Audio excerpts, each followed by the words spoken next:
Pas mal d'entre vous connaissent le principe des petites histoires de cirque, mais pas tout mal. Asseyez-vous, asseyez-vous, c'est comme à la maison. Ouais, mais justement, comme à la maison, on vient de s'éloigner. Après, je vous laisse, mais laissez. Le principe des petites histoires de cirque, on en fait 7 ou 8 par saison, et on demande aux artistes de se raconter. Pas tous, parce que. Mais l'idée, c'est la rencontre avec le cirque, la formation, les choses. Vous avez envie de raconter sur comment vous êtes né un jour et arrivé aujourd'hui au ciel de Verne. Qu'est-ce qui s'est passé pour vous arriver là, pour vous rencontriez. Et ça, c'est pour la fin. D'accord. Des questions? Non. Donc, j'ai pas dit Antoine et Emmanuel. Je sais plus si je l'ai dit. Bon, moi, c'est pas tellement notre truc, on est plus doués pour faire des conneries que de faire des trucs comme ça.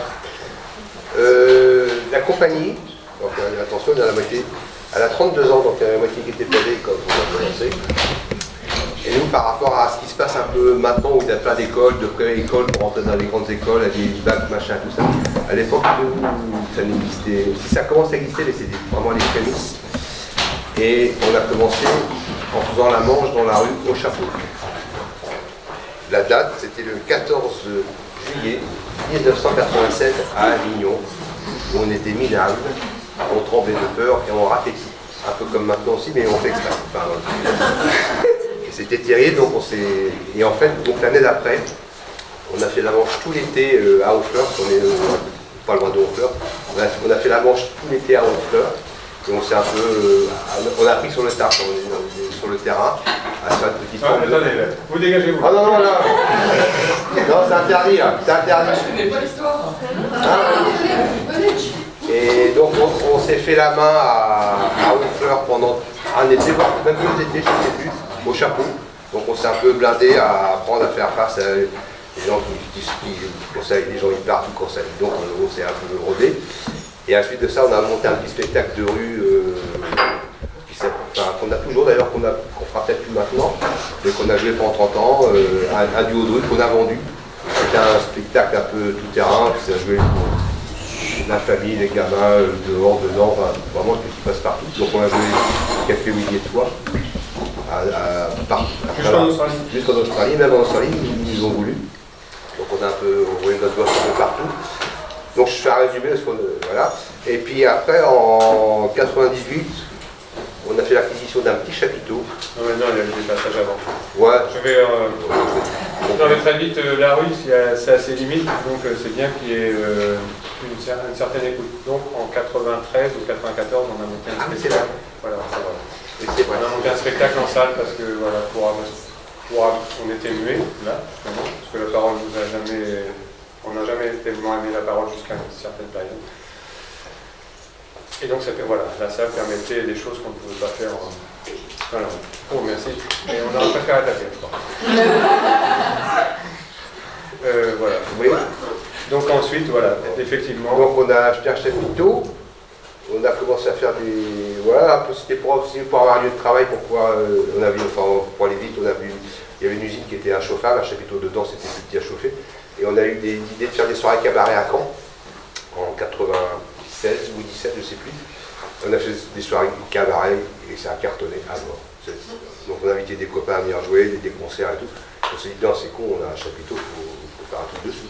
Et ce qu'il faut dire, c'est que maintenant ça paraît complètement, parce qu'il y en a partout et tout ça, mais à cette période-là, le fait, ça fait vieux, et c'était vraiment des choses qui n'étaient pas si répandues que ça. On a eu la chance de travailler à Paris avec Achille Tony, qui faisait ça, Shirley et Dino qui sont... Avant, eux faisaient des soirées cabaret déjà. Donc si vous connaissez les deux duos. Dans un cabaret déjà. Shirley, non, c'est ça, on en a fait. Il y avait le Bérizèvre à Paris, qui était ça aussi, un ancien cinéma avec une saulière terrible. Ouais. Il y avait une scène ridicule, mais voilà, c'était des endroits magiques. Donc en 98, on a le premier spectacle sur Chapiteau a été créé, qui s'appelait le Cirque Mons. Explication. Ouais, explication du Cirque Mons. On pourrait croire que c'est musique originale et numéros savants. Pas du tout. On a acheté un vieux camion à un monsieur qui s'appelait Monsieur Mons, qui vendait des vêtements en Haute-Loire. Ouais. Oui, Haute-Loire. Et sur le camion, il y avait marqué, on cherchait un nom, il y avait marqué vêtements Mons, qualité, choix, prix. Mais un camion de 1964, de collection. Du coup, on a enlevé enlevé vêtements, on a mis cirque à la place. Et cirque rose. Voilà. Et puis voilà, donc depuis 98, et puis maintenant jusqu'en... Et donc là, il y avait 3 musiciens de jazz. Déjà, la musique était... On a toujours travaillé avec des musiciens. Et 2 artistes de cirque qui venaient du cirque traditionnel. Ouais. Oui. Et qui ont monté par la suite dans les cirques. Voilà. Pour ceux qui connaissent. Et donc on a joué, ben, c'était bien. On a joué 250 fois. Oui, je pense comme ça. Ouais. Ouais. Après, il y en a eu un autre qui a bien moins bien marché, parce qu'on est tombé dans les grèves de 2003. Ça, puis je crois qu'il était moins bien. Et après, avec du recul, c'est vrai qu'il y avait... Il y avait eu des erreurs de casting au niveau musique, justement. Mais bon, ça, c'est des choses qui arrivent. Et après, donc, on a monté Oups, où il y avait Sandrine Desverzy. Sandrine, c'est le studio de trapèze que vous avez dû voir. Vous avez tous vu le spectacle? Non, vous auriez beaucoup rigolé. Ouais. Et en fait, donc Verzi et Sandrine travaillent avec nous depuis 2005, donc ça fait presque 15 ans. Donc ils sont depuis 3 ou 4 spectacles qui sont avec nous. Et de fait, donc ça c'est pour dire que oui, c'est une compagnie assez fidèle. Parce que bon, voilà, ça fait quand même 33 ans qu'on bosse ensemble, donc il y a une certaine fidélité. L'administratrice qui fait la cuisine, enfin que tout le bazar, ça fait... Notre lectrice, notre monitrice, oui, voilà. Et donc il y a eu le Cirque Mons, l'Arche qui a pas bien marché, Oups on a joué pas mal aussi, 200 plus de 200 fois. Après il y a eu la Quincaillerie Lamoureux. Là on a rencontré Ruben et Stéphanie, donc le couple le vélo et la file de fer, qui était là, sur ce spectacle-là, qu'on a joué pas mal aussi. C'était un gros chapiteau, un gros 24 mètres en 4 mois, c'était un gros bazar, c'était fatigant. Mais c'était bien. Et après, en 2005, je crois qu'on a... Non, 2011. 2011, oui. Les grands fourneaux, on a été en résidence ici, il y a 4 ans, on est venu en résidence sur le parking à Jules Verne. Là. Voilà. Donc c'était un restaurant. C'est un restaurant, Emmanuel a toujours des très bonnes idées. Pourquoi faire simple quand on peut faire compliqué. Donc en plus de faire monter le chapiteau, monter les machins, il y aura à manger. Donc Florence, elle se faisait la nourriture pour 120 personnes. Pas toute seule, je l'accompagne. Oui. Donc à 7h30 du matin, nous étions tous les deux dans la cuisine pour faire les repas pour les 120. Et c'est un spectacle qu'on a joué 150 fois. Et qui s'est arrêté là au mois de mai. Malheureusement. Parce qu'il y avait un rapport public incroyable. Une proximité, enfin, personne n'a vu, non. Ça. Ici. Ah, mais ici c'était en sortie de résidence, c'était pas encore la finale, c'était encore, voilà, c'était presque la fin. Donc là on l'a remballé au mois de mai, donc voilà. Et depuis là, j'ai eu une bonne idée, parce que moi je suis plus âgé que lui, ça se voit pas comme ça, mais... Ça se voit. Je suis un peu plus âgé que lui, et moi je fais pas les manifs pour la retraite, parce que moi c'est bon. Donc je prends ma retraite bientôt, et la dernière a pensé à moi, dit plutôt que j'arrête, il y a une prochaine création là qui est en répétition depuis quelques temps. Je ne suis pas dans la prochaine création à plusieurs où il y aura Ruben, Stéphanie, les 2 trapézistes et Camille, la nouvelle. Moi je ne serai pas dedans et par pitié pour moi, Manuel a dit tiens on va faire un petit spectacle à 2. Bon je refais. Pour moi il était important de finir notre vie de couple, parce que c'était une vie de couple. De fait, t'es d'accord? On est sur un divan, on peut le dire. T'as vu, il y a Ah, il y a eu des hauts et des bas, voilà. Et... Comme dans tous les couples, hein. Voilà. Je ne sais pas si vous connaissez peut-être déjà, si vous dire qui veut témoigner. Non. Voilà. Donc voilà, il y a eu des hauts et des bas. Sans pas si mal quand même. Et pour moi, c'était important de finir cette aventure, parce que ça a été une aventure, on n'a pas vécu 33 ans avec des hauts et des bas. Sans que fallait clôturer le truc. Donc on a monté un duo qui s'appelle 3 petits tours et puis 100 rondes. Un duo sur ce qu'on a fait. On parle très peu de ce qu'on a fait, mais plus sur le fait d'avoir travaillé ensemble et qu'on va être obligé de se quitter. Après, et sur la mort. Et après, des choses drôles. Sachant que c'est des choses... Non, c'est pas triste, c'est pas triste, mais c'est d'autant plus touchant là qu'on n'a pas pu faire les choses à moitié c'est qu'Antoine a eu un cancer l'année dernière, j'en ai eu un cette année, ce qui n'est pas triste du tout non plus, parce que les deux se terminent très très bien. Voilà. Non, mais oui, c'est bien sûr. Voilà, donc c'était important de finir ce truc-là. Et de fait, voilà, donc on l'a sorti au mois de juin. Et on a joué quoi, une douzaine de fois. Et donc on travaille sous un tout petit chapiteau qui fait 9 mètres ronds, qui nous correspond bien. On fait une jauge de 80. Et là, le public, il est comme ça. Là. Ouais. Donc c'est comme ça. On ne peut pas tricher. Quoi. Voilà. Et c'est la première fois que il y a dans un spectacle. Antoine a préparé un numéro de trapèze. J'ai attendu 60 ans pour être bien prêt, pour me sentir bien prêt à faire un numéro de trapèze. Donc j'en suis ravi. C'est bien pour ça. Voilà. Que c'est drôle. C'est bien pour ça. Ouais. Bon voilà, en deux mots. Voilà. Après, on n'a pas fait d'école. Moi, j'ai fait une école qui s'appelait Carré-Sylvia Montfort, mais j'étais juste la dernière année, après avoir proposé de rentrer au FNAC, comme d'ailleurs Abdel de XY. On était dans on a fait la même année, voilà. Mais on avait déjà commencé, et donc je ne suis pas allé, et je ne regrette absolument pas. Voilà. Et moi j'étais élève aux ateliers du cirque du Dr Paradis, pour ceux qui connaissent, avec qui j'étais venu déjà ici dans les années 86 ou 7, je ne sais plus. Et on avait joué pareil, mais dehors. Et donc moi je suis vraiment ravi de finir ma carrière en jouant dans un lieu qui est le plus bel endroit du monde, c'est ici. Oui, c'est vrai. C'est vraiment, c'est un bonheur. Moi je suis heureux, franchement je ne peux pas faire mieux. Alors merci. Non, c'est vrai que c'est assez incroyable. Ah non, je ne suis pas hypocrite en disant ça, c'est vraiment sincère. Vraiment jouer ici, c'est génial. Quand je parlais tout à l'heure du chapiteau de 9 mètres ronds, où il y a une proximité qui est agréable, c'est même pas agréable, c'est pas le terme, c'est important. C'est des proximités qu'on devrait avoir quotidiennement avec les artistes, parce que c'est important.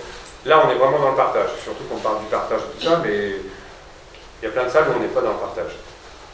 Dans ce 9 mètres, on est dans le partage, et je trouve qu'ici, c'est la première fois que je joue ici aussi. Et on est dans le partage, c'est ça. Alors c'est bizarre, ça fait 20 ans qu'on travaille, je n'ai jamais eu de sensation comme j'ai eu ici. Voilà.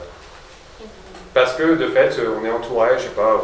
Après, c'est magique ce lieu, enfin, même là où on est, tout ça. Ah non, c'est une histoire. Non, c'est super. C'est super. Donc c'est super. Je vais mourir maintenant. Ouais. Pas ici, hein. Bien, et pas ce soir, il y en a une demain. Bon, quoi dire d'autre comme conneries? Des anecdotes de problèmes de technique? Non, la technique, c'est pas intéressant. Je trouve ça trop long. Mais comment vous êtes rencontrés?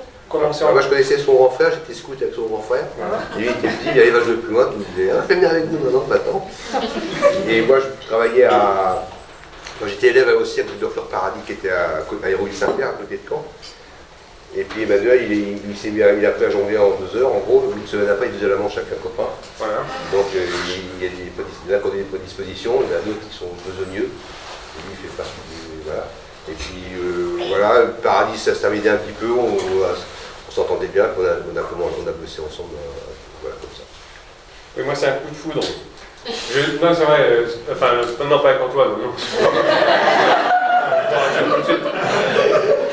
C'est un coup de foudre pour le jonglage, non, parce que c'est drôle, j'avais déjà vu des artistes de cirque et tout ça, et pourtant, un jour, je suis rentré chez quelqu'un qui avait des massues, chose rare, parce que à l'époque, on s'est fait nous-mêmes en liège, les premières massues. Oui, non, lui, c'était des machines américaines, des dubés, il était élève au TNS, donc Théâtre National du Strasbourg. Et il m'a montré un rudiment, et c'est vrai qu'en 20 secondes, voilà, j'avais tout compris. Il y a des hasards comme ça, donc c'est pour ça que je dis que c'est un coup de foudre. Et après, j'ai fait la manche avec lui pendant un bout de temps. Quoi. Puis après, voilà, moi je suis arrivé par un coup de foudre. Donc ce qui est génial, parce que j'étais à la fac, je me demandais un peu ce que j'allais faire, et d'un seul coup, ça m'est tombé dessus. Et à partir de ce moment-là, je me suis plus posé de questions. Quoi dire d'autre S'il y a des questions, n'hésitez pas. Oui, n'hésitez pas, parce qu'après, c'est trop tard. Après, c'est vrai qu'on s'est toujours. La musique a toujours été importante pour nous. Très vite, on a vite compris qu'on ne serait pas des bêtes de technique. Donc ça serait bien de se diversifier un peu. Donc c'est un bon conseil. Hein. Si vous n'êtes pas des bêtes de technique, diversifiez-vous. Sinon vous allez avoir du mal à travailler. C'est un conseil. C'est vrai. Moi je dis à pas tout le monde, tu fais quoi toi dans le chef? Moi je sais tout faire, mais pas bien. Non mais c'est vrai. Et puis après, moi, enfin voilà, pendant une longue période, j'ai travaillé comme le jonglage, quoi. Et puis à un moment je me suis dit, putain, mais c'est un truc solitaire et tout ça, alors que je trouve que la musique l'est beaucoup moins, donc c'est vrai qu'on s'est mis à la musique et c'est magique. C'est une belle conclusion. Hein. Ouais. Avez-vous des questions? Les enfants, avez-vous préparé des questions avec vos... Et là, si justement sur la musique, là, voilà, il y en a un là, deux là, travailler avec un orchestre classique, c'est rare et franchement, c'est super, quoi. Parce qu'on on est soulevé là, c'est comme ça. Quoi. En plus, c'est pouvoir y participer, même si on fait 3 notes, on fait des sbroufs, mais ça marche quand même. Et c'est super. Donc c'est une opportunité ici. Ben, voilà, et c'est vrai que aussi, pour continuer, c'est depuis qu'on fait du spectacle, il y a toujours de la musique dans laquelle on joue toujours un petit peu avec eux. Oui. Mais ça, nous, l'invention, ça n'existe pas. Non. Et même là, donc dans les histoires de fidélité, donc dans le prochain, ça sera encore. Donc c'est Cyriac, le compositeur, donc ça fait travailler avec nous depuis 15 ans.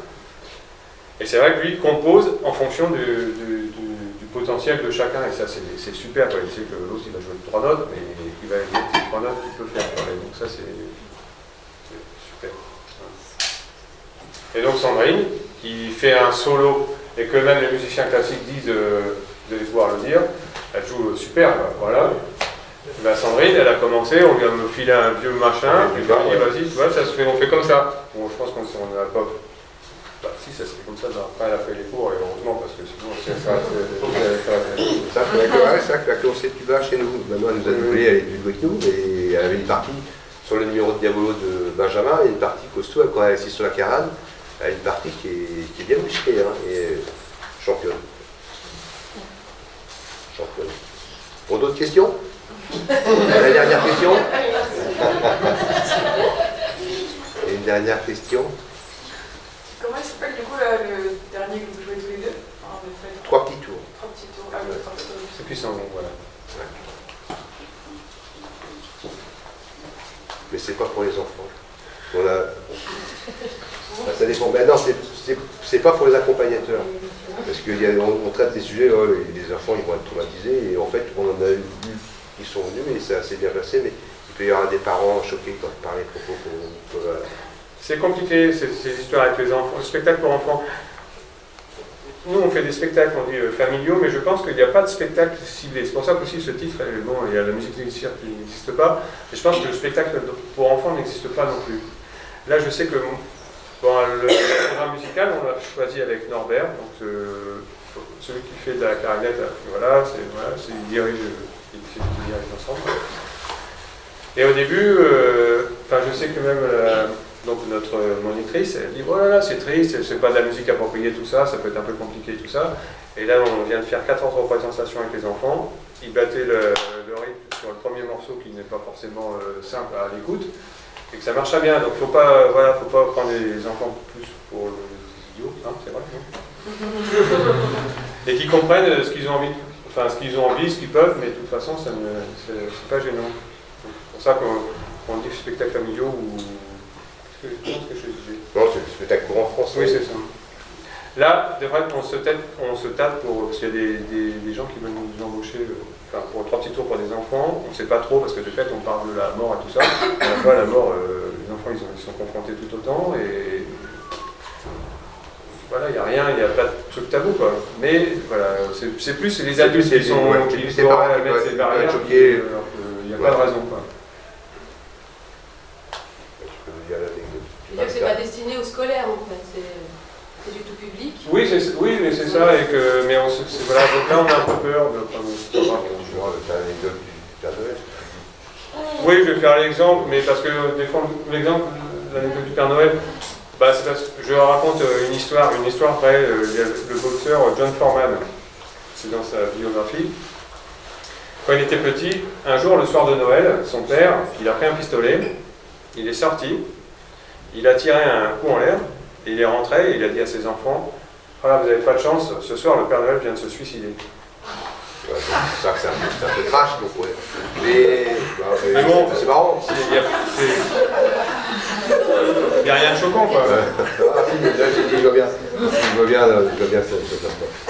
Bon, je crois pas, il viendra pas à venir, je crois.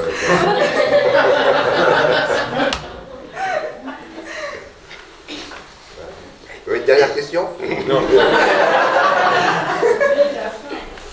Comment? Non. La pompe à air, vous avez appris ça au conservatoire? Oui. Alors, je vais dire un truc. On a joué donc 16 fois. Ça, c'est un truc qu'on a en magasin. On a plusieurs petits numéros à 2, alors on a choisi pour ici. D'habitude, ça marche. Et là, sur les 16 fois, j'en ai raté au moins 13. Et je viens suivre, mais pourquoi ça marche pas? Et les autres derrière, ils sont morts de rire. J'ai pas de son. Et ce soir, c'était un miracle. C'était un miracle, donc je l'attends pour le pire pour demain. Si ça a tellement bien marché ce soir, demain, je vais me planter. Parce que c'est très aléatoire, ça marche ou ça marche pas? C'est un instrument très aléatoire. Et ça faisait... Et voilà. Donc, voilà, vous avez reconnu le morceau, quand même. Mais non, c'est la pompe à vélo, c'est très stressant, parce que des fois, ça marche, et des fois, ça marche moins bien. Enfin, ça fait rire les musiciens, au moins, ils rigolent. Voilà.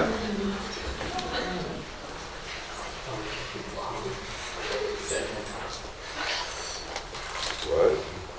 Allez, une dernière question, puis après, c'est fini. Hein. Non, je vais raconter une anecdote qui m'a fait rire dans son carrière. Un jour, on a un contrat dans un bijoutier à Rouen. Ouais. Enfin, deux, je vais avoir deux. Et donc, on arrive, on ne savait pas le thème et tout ça, et ils avaient choisi le... C'était d'événementiel, hein. Oui. On a fait beaucoup d'événementiel aussi. Bon, Hein. enfin, oui. Un peu. Il faut bien manger. Hein. Et là, on arrive, on dit, oh là, vous serez habillés en égyptien. Bon, pas de problème. Ouais, le ridicule ne tue pas. Et là, donc, on nous donne les costumes et vous serez pieds nus. Et là, Antoine, il vient me voir, il dit, hier, Claire, donc sa femme, s'est mis du vernis à ongles et je m'en suis mis aussi. Est-ce que tu n'auras pas un petit couteau pour que j'aille me graffer les ongles dans les toilettes? Et voilà. C'est vrai, je confirme. Ils vont le prendre pour un deuxième. Enfin, non, c'est courant que les garçons se mettent du rouge à C'est en égyptien, ça passait bien. Ouais, c'est vrai, mais j'assumais pas. C'est quand même le... L'anecdote. Une autre? Ouais, une autre, après, c'est fini. C'est quoi? Pour cette fois? Celle de Bourges. Ah ouais! Parce que nous, on a fait, vous connaissez les têtes raides? Ouais. Ben, c'est grâce à nous qu'ils ont démarré. Donc on avait joué avec eux au tout début, avant qu'ils soient célèbres, on avait joué dans un squat à Restaurant. Où il y avait tous les groupes de rock de l'époque. La Mano Negra, les Négresses Vertes et les Têtes Raides. Et on avait joué là-bas, et puis ils avaient un plan pour aller jouer à Bourges, au printemps de Bourges. Mais ils n'étaient pas programmés, donc ils avaient loué une salle à côté. Mais en fait, il n'y avait personne. Et nous, on faisait des conneries. Moi, je jouais Ginette, vous connaissez le morceau Ginette? Moi, j'ai joué avec eux à la trompette sur une. Moi, je faisais de la corde souple. Et je faisais l'intro à la trompette, et c'était super. Et sauf qu'ils ont joué, il n'y avait personne. Il y avait des petits copains qui étaient là. Ça, c'est pas ça le plus drôle. Non, c'est pas ça le plus drôle. Donc, évidemment, pas payer, rien du tout, rien à bouffer, enfin, rock'n'roll, quoi. Et le soir, on dit, bah, on va où? On va dormir où? Et puis ils disent, ouais, bah, tu prends la route, là, il y a une forêt, des sapins, tu passes le pipon, et puis à droite, tu vas, il y a une baraque, tu vas garer là, puis tu vas dormir là. Donc je pourrais être 4 ou 5 heures du matin, on commençait à fatiguer. On a été à Pipon, là, à droite, puis on rentre, il y a un bagnole. Et puis on avait faim, on commence à ouvrir de la cuisine, on va au frigo, il y a des trucs, on va bouffer un peu. Puis on va dans les pions, il y a du monde dans toutes les pions. On va dormir dans le salon. On commence à prendre des matelas qui étaient sur les coussins, pour sortir les matelas pour dormir. Et puis après le coucher, il y a un mec qui vient, qu'est-ce que vous faites chez moi? Chez moi, en fait, ça c'était trompé de maison. C'était pas chez les... Après, il y avait le camion de la régie du matos, qui arrive aussi au même endroit, qui s'était enlisé sur la pousse. des regards terribles et le mec il devenait fou. Comme, allez aux gens, allez aux gens. C'était très drôle. Voilà. Ouais, la dernière question, mais après c'est fini.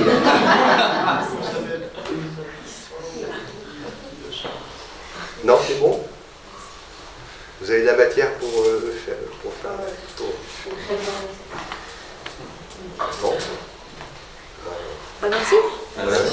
Merci d'être venu.